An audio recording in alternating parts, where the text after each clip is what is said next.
Okay, right now I am here at the hotel with a very interesting man. He's from Australia, and he is painting bomb shelters to add beauty and art to something that's not so artful. It's an incredible story. So my name's Justin. Some of you guys know me. I'm an artist that's been traveling to Israel for like almost 20 years. My stepdad is Jewish.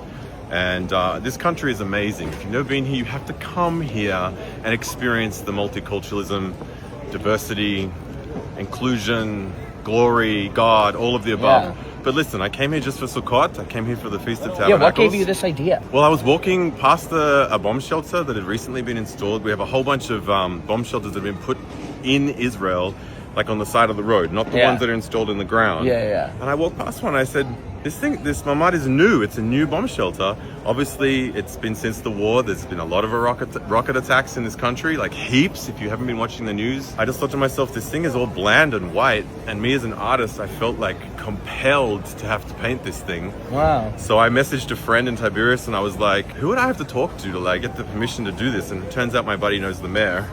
Whoa, okay, so you're going into bomb shelters all over Israel and doing this now. Basically, I got authorization. This is going to be a long job. There's a lot of bomb shelters in Israel. And then I had another friend who... You're never moving. I'm telling you, I've actually been given the permission to paint over 50, and a lot of them are in Sfat, in the north of Israel, supplied by a Jewish NGO, because Sfat was getting hammered. Wow. They didn't have bomb shelters near schools. They didn't have them near play centers. Could you imagine having 30 seconds? 30 seconds, and you're playing with your kids, and you've got to lie on the ground. And all of a sudden, boom, you got to run. Exactly. So, look. And honestly, it's beautiful too. You're probably giving the kids more comfort by probably giving it color and letting them feel a little more. I don't know. If you guys have seen what happened on October 7, a lot of people were murdered inside bomb shelters. Yeah.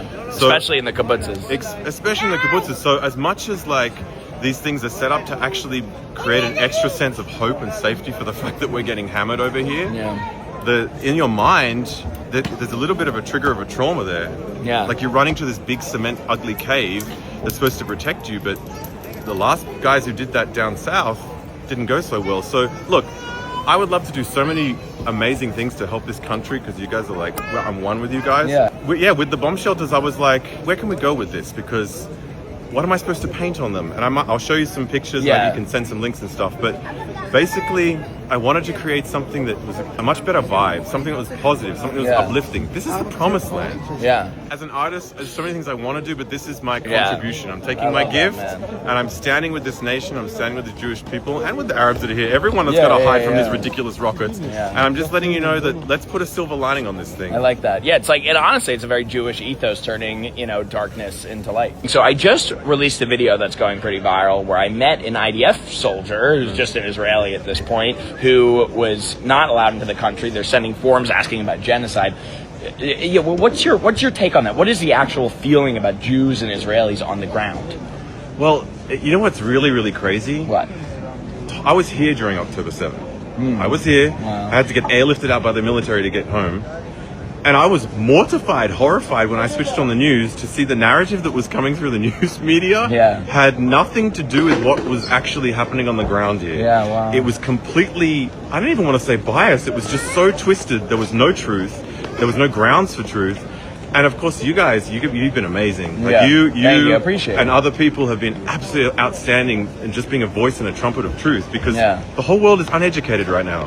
What the hell is going on? Like, honestly. So you think in Australia it's a similar, like, misinformation issue? It's totally misinformation. It's all based on ignorance. And then we can see the power of twisting media. Like, there's a force behind this. Because it's causing... And it's reached the Australian government. Which I want to say as a fellow Aussie, like, I'm so ashamed of the fact that the people are, like, shouting free Palestine. It's a minority, guys. It's horrifying that it's got this far. And so most people, like, who've got a brain between their head, who are educated or choose to be people who can learn, will turn around and be like, well, hold on, what are the facts? Let's go, unless you've actually been here, unless you actually know Israelis and know Arabs that live in this land, that have been living in the conflict and having to fight terrorism for decades, and the history of trying to make peace here, like, kind of stay out of it, and stop hurting other people, because actually we're already dealing with enough pressure here that's sparking other arguments around the world. You're just causing this beast to grow. At the end of the day, you know what I'm saying? Just let the kangaroos run the place. Awesome, man. Thank you so much.